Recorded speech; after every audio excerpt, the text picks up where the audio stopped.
Hey guys, welcome back to the channel. Barça just smashed Valencia 6-0, but behind the scenes it's still chaos. Flick is calling out egos, Madrid is crying VAR again, and a new Newcastle challenge is lurking just behind the scenes in our first Champions League game of the season. So let's get right into it. Welcome back to Beyond the Badge. If you thought the Valencia game was a full story, well, trust me, it isn't. There's scandals, injuries, and a lot going on in the background, so we should get into it in the video. Let's start with Lamine Yamal.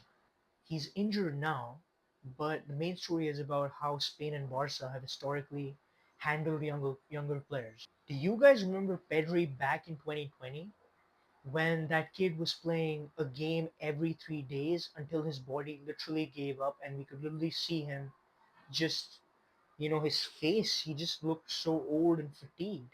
And he was like 20 at that time. They were playing him on painkillers, anything they had, because they knew how integral he was to the team. And just because of that, it can impact the development that these young players have. Now they're doing the same thing to Yamal, especially De La Fuente. And, Hansi Flick expressed his disappointment with how the Spanish team handled the injuries. Yamal is out because of a pelvic injury right now, which is of course because of De La Fuente's choices. They made Yamal play on painkillers, and Flick is furious where he has every right to be. You know. Now let's get into the more interesting topic: the Madrid and VAR allegations.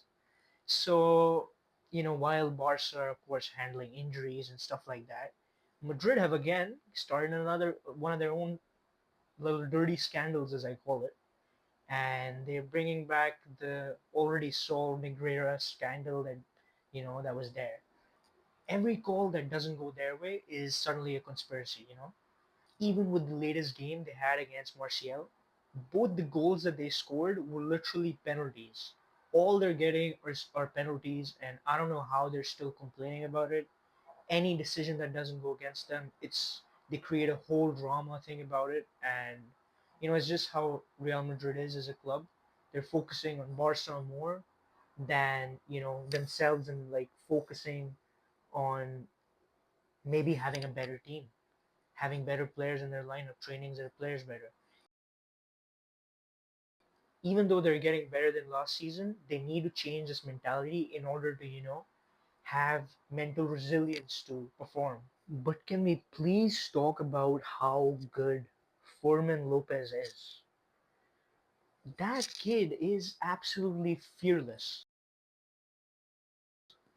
He's running right across the pitch all on his own, and it's just amazing to watch. I haven't watched a central attacking midfielder attack the ball like that, getting into those dangerous positions, getting in close proximity to Ferran Torres, Robert Lewandowski to get that one touch off him and just shoot the ball into the net. It's just absolutely phenomenal to watch. And if you guys haven't watched him play, you guys should definitely watch the Newcastle game because I'm pretty sure he's gonna put on a performance of a lifetime. He's just a breakout player to watch out for this season, and I think this season is going to be his breakout season. So all the best, Fermin. I don't know, it might be the YouTuber curse, but I'm here for it. On the flip side, I also wanted to talk about Ferran Torres. Um, he needs to step his game up. Look, the numbers don't lie, but he needs an eye test. Also, I was pretty harsh on Rashford. He's showing potential quietly, but quite quickly now. He got an assist for a goal that Rafinha scored against Valencia the other day. It was a beautiful assist. And Rashford, even though his shots, whenever he's taking them, I'm assuming it's going to go off target, but I'm pretty sure he's just going to change his, style and perform even better in the upcoming games. I think he's gonna do much better, and he's already showing signs, so which is pretty good. And finally, Marc Bernal is back, adding some midfield depth that we didn't really need, but it'd be nice to have. A lot of people have been comparing Marc Bernal to Busquets. I'm holding off on that comparison right now. He's nowhere near Busquets right now, but A player similar to Busquets' play style is pretty hard to get in modern football. And Marc Bernal showing good signs, but uh, I'm holding off right now. But good prospect, good prospect.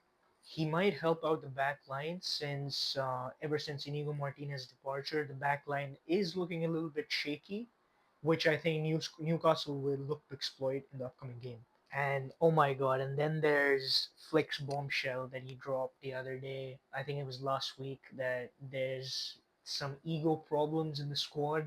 I don't know who he's talking about, but the whispers around the club are that it's about Yamal. Personally, I think it's bigger than just one player. It's about a cultural reset that the team needs, which is important. Meanwhile, Joan Garcia at the back is doing excellent. I saw some of those saves in Osasuna, and I was with one of my friends. He's a Madrid fan, and he was watching. I've never seen that guy honestly, um, praising a Barca player, but he saw Juan Garcia, and even he was like, "This keeper is miles better than Ter Stegen." Now, I'm not already comparing him because it's already like he's had like 4 games, and Ter Stegen's has probably like had 100 games at Barca, but Juan Garcia is doing excellent in goal, and even though Ter Stegen is world class and Chesney is in Chesney's safe hands, I think Barca would benefit, selling Ter Stegen, getting some cash up front for it, and then, investing it in La Masia or having trusting La Masia to build you another goalkeeper probably. Who knows, like another Victor Valdez maybe.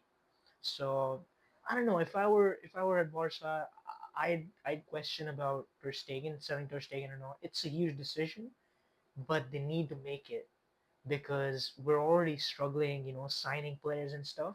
So the 6-0 against Valencia was fun, but this prime Newcastle team is different gravy, man. It's just they're in form, they're pressing, they're passing, they're dribbling. Everything is looking pretty solid this season. I won't lie, and physicality as well. I feel that's where they could get us. They could, have have pressure on our back line, use that physicality.